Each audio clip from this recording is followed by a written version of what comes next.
Hello everyone, welcome to সঙ্গী সাথী পাঠশালা। আজকে আমরা DElEd part 2 session 2024 subject pedagogy across curriculum CC04 chapter 2 আমরা ইতিমধ্যে শুরু করেছিলাম। ইতিমধ্যে এর 3টি পর্ব আলোচনা হয়ে গেছে। আজকে আমরা 4 নম্বর পর্ব নিয়ে আলোচনা করব। আমাদের 4 নম্বর পর্বের প্রথম প্রশ্ন হচ্ছে, পাঠ সমাপ্তিকরণের ক্ষেত্রে শিক্ষকের কোন কোন পদক্ষেপের মধ্যে দিয়ে অগ্রসর হওয়া অত্যন্ত আবশ্যক আলোচনা করো।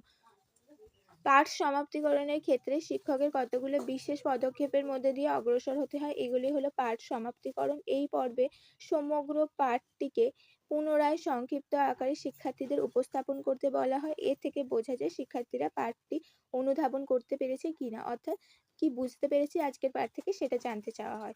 পরবর্তী 2 হচ্ছে পরবর্তী পাঠের সঙ্গে সম্পর্ক স্থাপন। অনুবন্ধন প্রণালীতে নির্বাচিত পাঠ্যক্রমের অধ্যায়গুলি পরস্পরের সঙ্গে সম্পর্কযুক্ত। এই সম্পর্কের ধারাবাহিকতা বজায় রাখার জন্য পাঠ শেষ করার পূর্বে পরবর্তী পাঠের বিষয় সম্পর্কে শিক্ষার্থীদের সামান্য ধারণা দেওয়া হয়। পাঠ শেষ করার পর বোঝা হয় যে পরবর্তীতে আমরা কোন পাঠ দেব। নেক্সট 3 নম্বর হচ্ছে বাস্তব জীবনের সঙ্গে সম্পর্ক নির্ধারণ। কোনো পাঠ্য বিষয়ে শিক্ষার্থীদের বাস্তব জীবনের সঙ্গে সম্পর্কহীন হতে পারে না, তাই বিষয়টির সঙ্গে বাস্তব জীবনের সম্পর্ক এই পর্বে উল্লেখ করতে হয়। কিভাবে বাস্তব জীবনে কাজে লাগাবে। 4 হচ্ছে মূল্যায়ন। শিক্ষার্থীরা বিষয়বস্তু অনুধাবন করতে পেরেছে কিনা তা জানার জন্য মূল্যায়নপত্র বা কর্মপত্র দেওয়া হয়। কিছু মৌখিক প্রশ্ন করা হয়।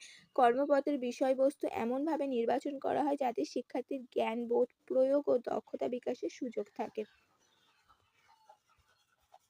5 হচ্ছে সংশোধনী। এই পর্বে শিক্ষার্থীরা প্রশ্নের উত্তর দিতে না পারলে বা কর্মপত্রের অংশ তাদের ভুল হলে তাহলে শিক্ষক শিক্ষিকা অনুধাবন করতে পারে যে বিষয়বস্তু সম্পূর্ণরূপে শিক্ষার্থীরা বুঝতে সক্ষমতা অর্জন করতে পারেনি, তখন পুনরায় পাঠ পুনরালোচনা বা সংশোধনী পাঠ দেওয়ার ব্যবস্থা করা হয়। এর ওপর ভিত্তি করে পাঠটি আরো এগিয়ে যাবে না তাকে আবার সংশোধনী পাঠ দিতে হবে, সেটা শিক্ষক শিক্ষিকা বুঝতে পারেন। নেক্সট প্রশ্ন হচ্ছে আয়োজন স্তর বলতে কি বোঝো। এই স্তরে শিক্ষক শিক্ষিকার কোন কোন কৌশলগুলি গ্রহণ করা আবশ্যক। আয়োজন স্তর বলতে বোঝায় যে পাঠদানের সেই প্রাথমিক স্তরকে বোঝায় যেখানে শিক্ষক বা শিক্ষিকা পাঠ শুরু করার আগে শিক্ষার্থীদের মনোযোগ আকর্ষণ, আগ্রহ সৃষ্টি ও পূর্ব জ্ঞানকে সক্রিয় করে পাঠের জন্য প্রস্তুত করে। এই স্তরে শিক্ষক শিক্ষার্থীদের মানসিকভাবে পাঠ গ্রহণের জন্য প্রস্তুত করে তোলেন। অর্থাৎ আয়োজন স্তরে আমরা একেবারে বিষয়ভিত্তিক কোনো প্রশ্ন না করে বিগত পর্বে কি আলোচনা করা হয়েছে তার ভিত্তিতে বর্তমানে তাদের পরিস্থিতি অনুযায়ী কিছু কথোপকথন বা গল্পের মধ্যে দিয়ে তাদের পূর্বজ্ঞান যাচাই করে আজকের পাঠের জন্য প্রস্তুত করি। এই স্তরের মূল উদ্দেশ্য হলো শিক্ষার্থীদের মধ্যে পাঠ সম্পর্কে কৌতূহল ও আগ্রহ সৃষ্টি করা এবং তাদের পূর্বজ্ঞানকে নতুন পাঠের সঙ্গে যুক্ত করা। আয়োজন স্তরে শিক্ষক শিক্ষিকার প্রয়োজনীয় কৌশলগুলি হলো 1. শিক্ষার্থীদের সামাজিক বিষয়ের সঙ্গে সম্পর্কিত এবং শ্রেণীর পাঠ্য বিষয়ের সঙ্গে সেই বিষয়ের মিল খুঁজে নিয়ে তার ভিত্তিতে শিক্ষার্থীদের সঙ্গে মত বিনিময় করতে হবে। অর্থাৎ বর্তমানে সে যে পরিস্থিতির মধ্যে আছে বা যে বিষয় নিয়ে সে আলোচনা করছে বা চারপাশে যা ঘটছে তার সাথে পাঠ্য বিষয়ের মিল খুঁজে নিয়ে তার ভিত্তিতে শিক্ষার্থীদের সাথে মত বিনিময় করতে হবে। 2 হচ্ছে শিক্ষার্থীদের মৌখিক প্রশ্নকরণ, দলগত কোনো কাজের দ্বারা বিষয়ের সঙ্গে সম্পর্ক তৈরি করতে হবে। 3 হচ্ছে কর্মপত্র বা কাজের পাতা পূরণের মধ্যে দিয়ে আজকের পাঠে প্রবেশ করা যেতে পারে। এবং 4 হচ্ছে গল্প, ছবি, উদাহরণ বা প্রশ্নের মাধ্যমে শিক্ষার্থীদের দৃষ্টি আকর্ষণ করা এবং এর মধ্যে দিয়ে পাঠ উপস্থাপন করা যেতে পারে। এগুলো হচ্ছে আয়োজনের ক্ষেত্রে অত্যন্ত গুরুত্বপূর্ণ উপকরণ এবং কৌশল। নেক্সট হচ্ছে পাঠ পরিকল্পনার অংশ হিসাবে শিক্ষক ও শিক্ষার্থীর যৌতিকতা বলতে কি বোঝায়। পাঠ পরিকল্পনার অংশ হিসাবে শিক্ষিকার যৌতিকতা বা শিক্ষকের যৌতিকতা বলতে নির্ধারিত বিষয়বস্তু পাঠদানের সময় এবং পাঠ গ্রহণের সময় শিক্ষার্থীদের মধ্যে আগ্রহ, মনোযোগ, বিচার ক্ষমতা বৃদ্ধি, বিশ্লেষণ ক্ষমতার বৃদ্ধি, গৃহীত জ্ঞানের ব্যবহারিক জীবনে প্রয়োগ ক্ষমতা বৃদ্ধি পাবে, এই বিষয়গুলিকে বোঝায়। অর্থাৎ শিক্ষক শিক্ষিকা চায় যে তারা বিষয়টির প্রতি আগ্রহী হবে, মনোযোগী হবে এবং তাদের মধ্যে বিচার ক্ষমতার বিকাশ ঘটবে। বিষয়টিকে বিশ্লেষণ করা বা যে কোনো বিষয়কে বিশ্লেষণ করার ক্ষমতা বিকাশ ঘটবে এবং ব্যবহৃত বা গৃহীত যে জ্ঞানটা পাচ্ছে, যে বিষয়টা জানতে পারছে সেটা ব্যবহারিক জীবনে প্রয়োগ করতে পারবে বা কাজে লাগাতে পারবে। আবার অপরপক্ষে শিক্ষার্থীর যৌতিকতা বলতে বোঝায় এই স্তরে শিক্ষার্থীরা শিক্ষকের কথা মান্য করবে এবং আলোচনায় অংশগ্রহণ করবে, প্রশ্নের উত্তর দেওয়ার চেষ্টা করবে এবং শিক্ষকের সাথে শিক্ষার্থী মত বিনিময় করবে এবং তাদের মধ্যে আত্মবিশ্বাসের বিকাশ ঘটবে। অর্থাৎ শিক্ষার্থীর যৌক্তিকতায় আসে যে তারা শিক্ষককে মর্যাদা দেবে, তাদের সাথে আলোচনা করবে, প্রশ্নের উত্তর দেবে এবং প্রয়োজনে প্রশ্ন করবে।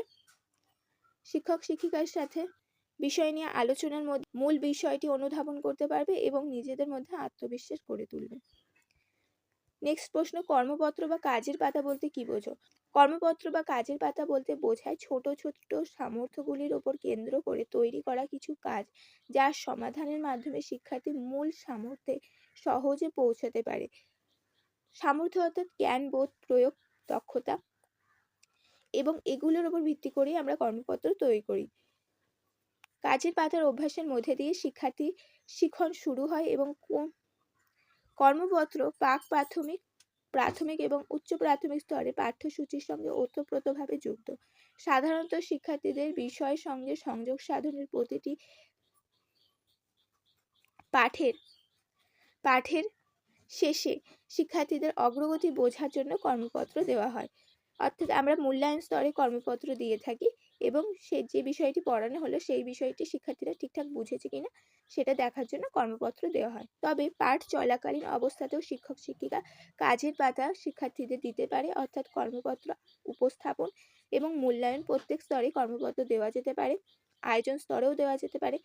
কর্মপত্র বা কাজের পাতা এক ধরনের শিক্ষণ উপকরণ, যা শ্রেণীকক্ষে বিষয়বস্তু পাঠদানের পূর্ব অভিজ্ঞতার সাথে সমন্বয় করে নতুন পাঠে অগ্রসর হতে শিক্ষক শিক্ষিকা বিভিন্নভাবে ব্যবহার করে থাকেন।